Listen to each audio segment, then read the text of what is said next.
राधे राधे, जय श्री कृष्णा। आप सभी प्रिय भक्तगणों को निर्जला एकादशी की हार्दिक शुभकामनाएं एवं बधाइयाँ।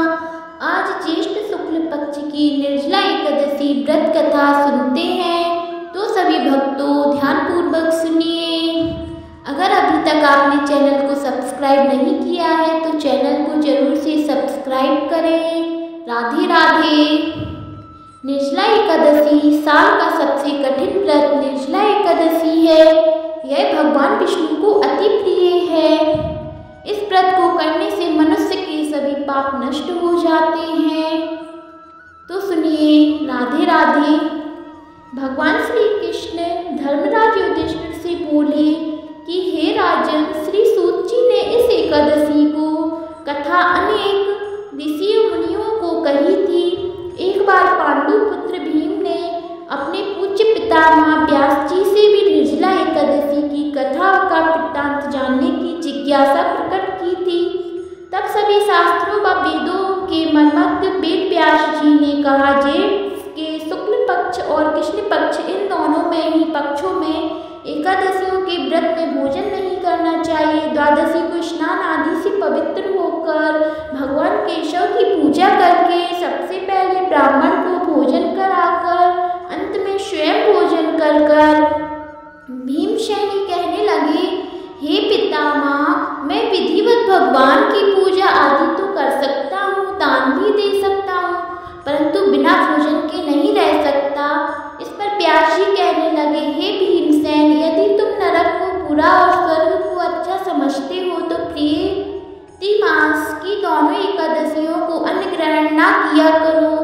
भीम कहने लगे, हे पितामह, मैं तो पहले ही कह चुका हूँ कि मैं भोजन के बिना नहीं रह सकता, क्योंकि मेरे पेट में व्रत नामक अग्नि सदा प्रज्वलित रहती है। भोजन करने से वह शांत रहती है। अतः आप मुझको कोई ऐसा व्रत बतलाइए जो वर्ष में केवल एक ही बार करना पड़े और मुझको स्वर्ग की प्राप्ति हो जाए।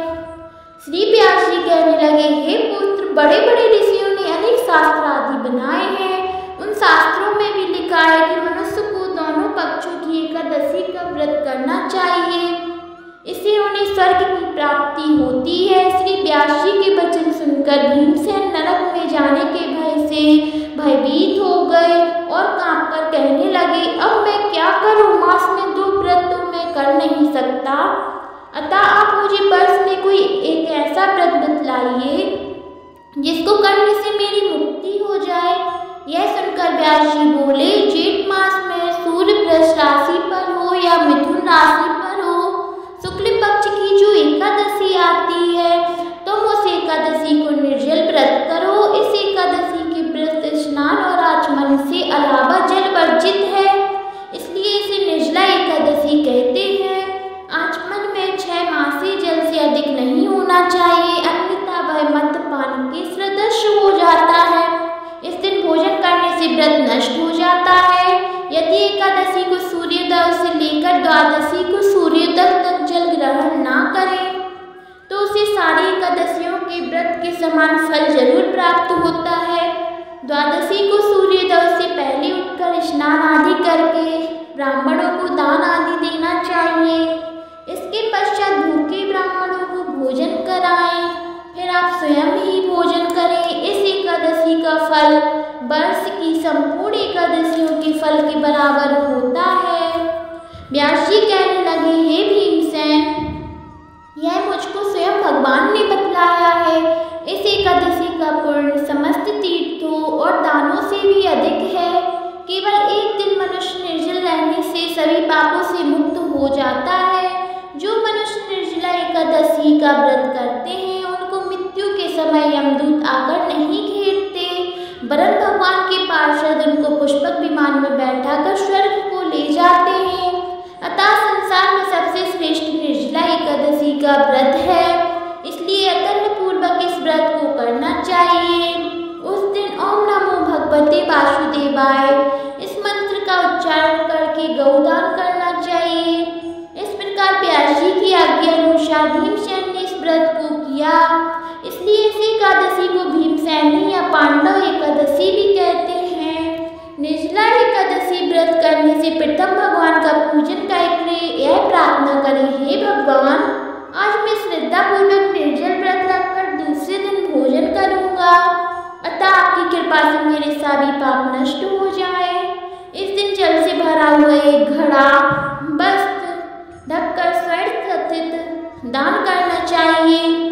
जो मनुष्य इस व्रत को दोपहर में स्नान तप आदि करके करते हैं, उनको करोड़ पल सोने के दान का फल मिलता है, और जो इस दिन यज्ञादि करते हैं, उनका फल तो वर्णन ही नहीं किया जाता है।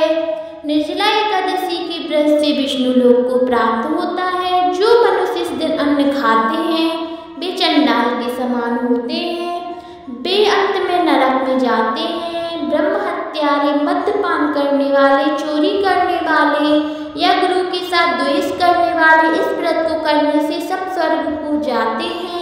हे भीमसेन, श्रद्धापूर्वक इस व्रत को करने को प्रथम भगवान का पूजन, फिर गौदान, ब्राह्मणों को मिष्ठान व दक्षिणा देनी चाहिए तथा जल से भरे कलश का दान अवश्य करना चाहिए।